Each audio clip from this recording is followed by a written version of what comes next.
Aujourd'hui, on va voir une technique que Franck Calliso a fait au championnat du monde en Italie. En fait, son adversaire avait attrapé l'underhook ici. Et donc, avec l'underhook, forcément, il peut soit lever, attaquer la jambe, soit il peut passer derrière le dos. Voilà. Donc, tout de suite, un bon lutteur, ce qu'il va faire, dès qu'il y a l'underhook, il va mettre ce qu'on appelle le whizzer ici. Donc, c'est des bras qui vont venir par-dessus en overhook. Il va essayer de casser l'épaule. Il y a plusieurs façons de construire l'underhook. La première, c'est de balancer l'uchimata.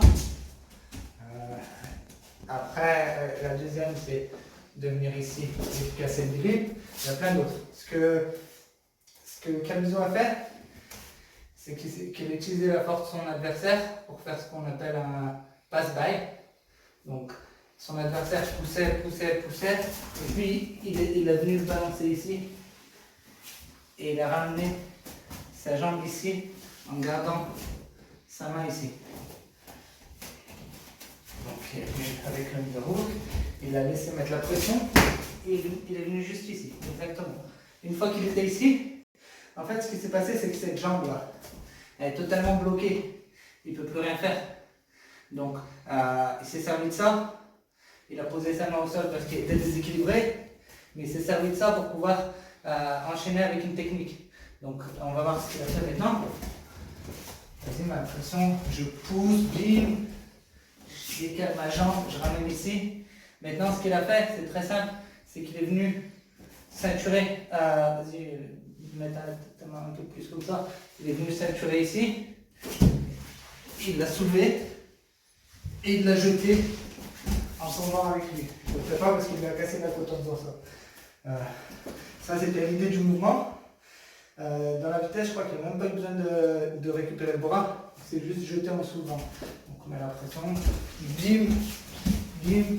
Et là, il avait posé sa main au sol. Son adversaire mettait bien la pression au niveau du dos. Ce qui fait qu'il a pu le soulever et le jeter par terre.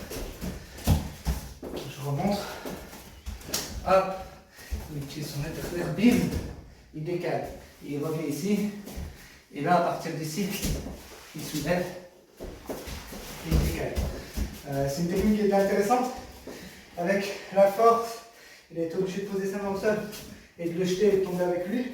Ce qu'on peut faire simplement quand on est là, c'est qu'on utilise la force de son adversaire, pousse, je décale, et récupérer avec la main gauche en single leg. Je peux aussi venir ici, décale, bim, et venir attaquer directement ici l'autre jambe. Ou je peux continuer avec un kataguruma, comme il a fait. Bim, et le jeter par terre. C'était la technique que Franck Calliso a fait contre son premier adversaire, je crois. Au championnat d'Europe en Italie en février dernier.